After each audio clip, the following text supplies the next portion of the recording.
Hello fine scale freaks, Todd Wiley here from Wiley Scale Modeling. I'm going to talk to you today about this nifty little product. This is called UV resin. It's UV curable resin solution. It says hard glue on it, and in a way it is kind of like that. I want to explain the benefits of this with working with any kind of plastic modeling in particular, as it relates to gaps. Today we're going to show you how it works. It's a game changer in my opinion on scale figures.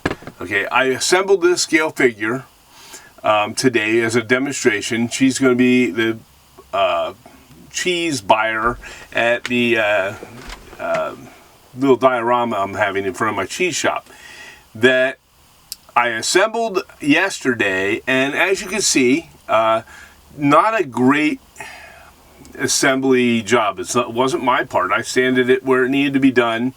I scraped the lines as the mold lines with this scraper from Monument Hobbies.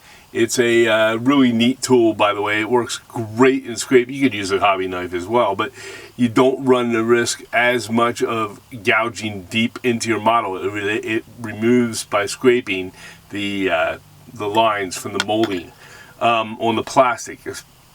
So anyways, her assembly allowed for some gaps. Okay, I want to show you how I'm going to, after I assembled it, and the gaps are there because I wanted to position her hands just right, because she's going to be counting change from those hands. I will touch up that big fat finger she's pointing with. I don't know what happened to that mold. I'm afraid to remove it without snapping it off. It's very, very, very thick with some kind of a overrun of the plastic. Like I said, this wasn't the best mold, but once they are assembled and I use this UV, it will game change the entire figure, and any figure that we have any gaps on with joints, because this is a posable figure. So we have a gap here at the waist. We have a gap here under her arm and over her shoulders, on both shoulders, and then behind her right shoulder would be a huge gap right here. We're going to use this liquid resin that I picked up for, like, I think it's, I'll put the link up with this, so when you go to the notes, the link will be there for this. I got it off of Amazon. So you use this curable resin, okay, and you use this beam light that I got for about $8. This was like anywhere from $7 to $12, depending on what size you got. Okay, I got a medium size one, 200 grams it says. So anyways, it's plenty. I think it's gonna last a long time. You'll see what it does with this black light. This is the black light to cure it, and we'll show you how the process goes with that. Okay, I'm back here after putting on some blue gloves for safety here. These are disposable. I'm going to not try and get any of this on my fingers. So I don't know what this stuff does. I don't know what it does to my hands with the resin, so I don't want it on there. I'm going to put some of this into the small plastic container I have. I have these disposable containers that I get at a restaurant supply place. I get them in stacks like these, and then just stack them up in a little container on my workbench. I'm going to unscrew it and pour this resin. Oh, the cap is supposed to unscrew. There we go. So you have a pouring mechanism. You can pour it either way, obviously, but this is controlled, and you squeeze it out into your container like this. Okay, that's more than enough. Probably wasted a bunch, but and then put the security cap back on again. Let's keep the light away here so we don't get any accidental turn-ons and cure our resin before it's necessary to cure our resin. So I take these little Q-tips that I have with little cotton swab on the end. I don't recommend a thick cotton swab because it won't do the trick. This is a very, very thin amount of cotton on the end of this swab. Or you can use a regular toothpick, which I also have here. They will work just as fine. I like the cotton swab because it absorbs some of the resin into it and allows me to distribute it. Now the key on this will be to get it into the groove areas that are, you know, exposed. So what the neat thing about this is that it is, now yes, there's some overkill on it, or overshot on it, but I'm filling it in around her waist, on her waist belt here, or waist where her, it's supposed to be one sweater that extends down beyond the over the top of the dress. So what I'm doing is I'm filling in all the way around, and yes, I'm kind of sloppily doing it, but that's okay. And then I'm going to take a regular Q-tip and I'm going to actually remove the top layer of that resin off of her waist area. Okay, so what this does, because and it does look a little sloppy right now, but what this does is it's so thin of a resin that it fills in and it's leveling, it's self-leveling. So let me put that down. I can even take my finger around it and remove it with the rubber gloves, which is fine. And then I still have that resin. I have it removed from her waist. Okay, and if it isn't, and if some is over top, it's thin enough that where it's not going to take away any of your, I'm just going to double check on this one, or double, because I'm trying to do this with the camera, so it's a little tough. This is so easy, by the way, and it's really hard to screw up, and I'm going to show you results of it here when we're done, and what I did on a previous one that I'm getting ready to do. So again, I'm just going to rub that off. It's in the groove. Okay, it's on my hands now, but that's okay, and that's why we have the gloves. And I'm going to take it off like that, and we are going to, and it doesn't matter if it shines a little bit, okay, because it has it's going to be painted anyways. So let's get some of this off my fingers, because I'm going to have to do it in another spot. The resin is in the grooves itself. I'm going to take my UV light, move this out of the way, take my UV light and turn it on, and I'm going to hit those spots that I just did, okay, and it's going to harden it instantly. It's going to harden it instantly. The gap is going to be somewhat filled. I'm not real crazy about the size of this gap or the one on her shoulder, which I'll do in a bit. And this is all you really need to do. It is already now cured, which is cool. Okay, now I'm going to put a second coat on, simply because I want to double check, or make total sure that my resin has filled that slot, and it is doing so. There we go. Now I'm going to use this paper towel this time. I'm going to take it around the edge, and we're putting in basically a second layer of that resin. Now remember, it's already a piece of plastic, so we'll move that out of the way, and we're going to strike the light to that spot. Now make sure that we have filled this in, and you'll know for sure once you paint it, but I think we got this. So if you get some resin that comes outside the crack, which is going to happen, it doesn't matter, because it's just a thin coat of resin on top of the features already there. It's not going to hide them when it hardens. Okay, so that's done. Now, that's all pretty much hardened. There's nothing, double check, but this is all it takes. Just a couple seconds with this thing. And keep turning it until you cover every exposed area. turn the light off, pick up the toothpick again, and we're going to fill in this area behind her shoulder, which has a huge gap on it. I'm going to bring it in close to show you.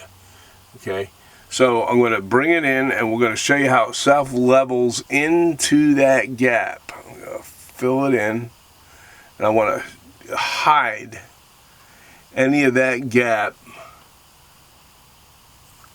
that's there. Okay, I don't want to go too far down this side, because I want to be able to show a line where her shoulder and her arm meet. So we from underneath. We don't want to take away that detail. So we filled it in, and wipe a little of that away right now. There you go. I'm going to take my light, move my resin, take my light, and shine my light onto that shoulder. And yes, it's shiny on her arm, and that's fine. We just don't want to remove the gap. Oh, we don't want to remove the details under her arm.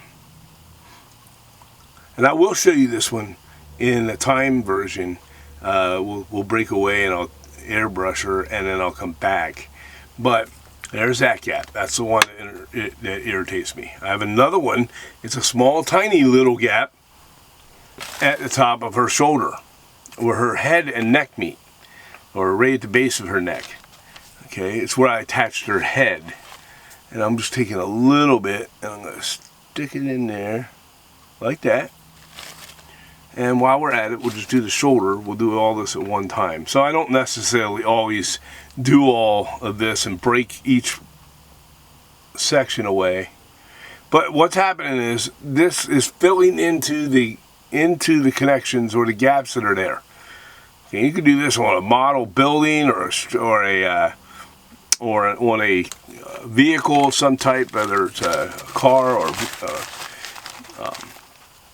whatever it is. But what happens is it fills in, because it's, like I said, it's self-leveling. It doesn't really go anywhere. It goes into the gap where the gap ends at its lowest point, and then there you go.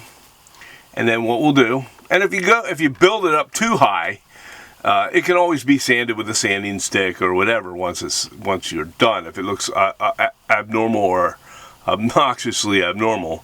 And I've not had that happen. So, okay, let's, again, we're going to put the light on her.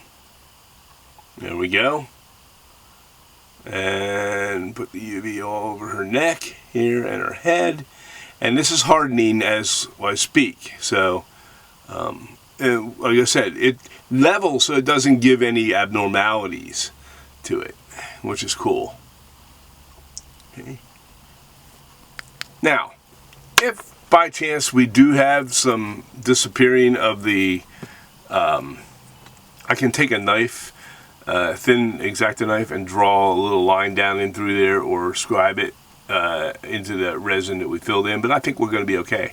So I filled in the trouble areas that I had with the resin, and I've hardened it, and I'm going to break away, but before I do, I want to show you what happened before I paint this, what we did on another one. So this is the one that I did paint, but you can see on the painting, behind her shoulder, both her arms were both exposed with the same kind of gap she's made in the same kit.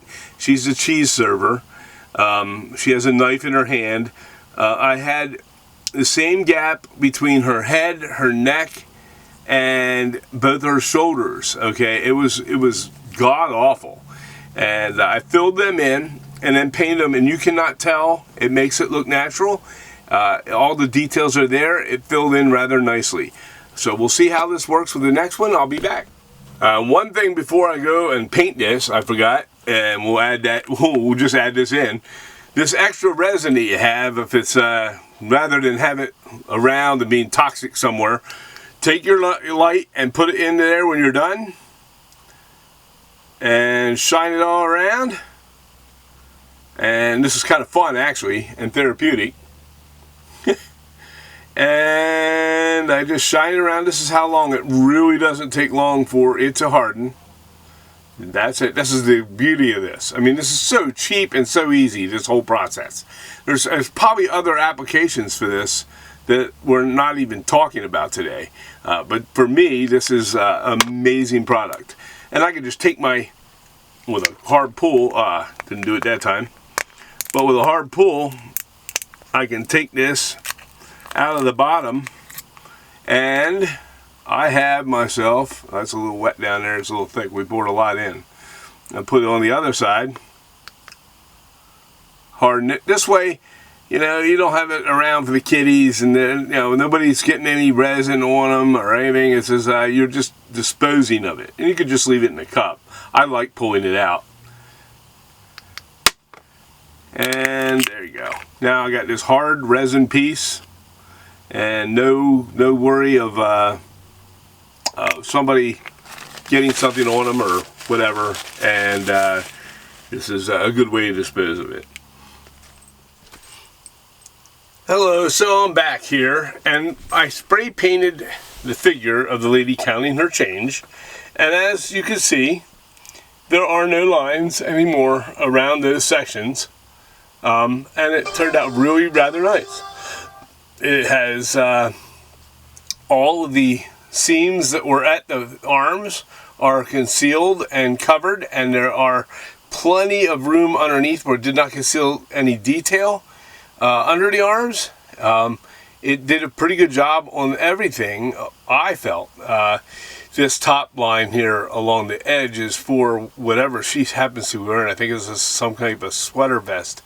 And then, of course, I had lines along the seams that I did not show you, but after I signed off last time to go paint, I filled those in as well. So you do not see the lines because the dress was in two parts. It had to be put together this way.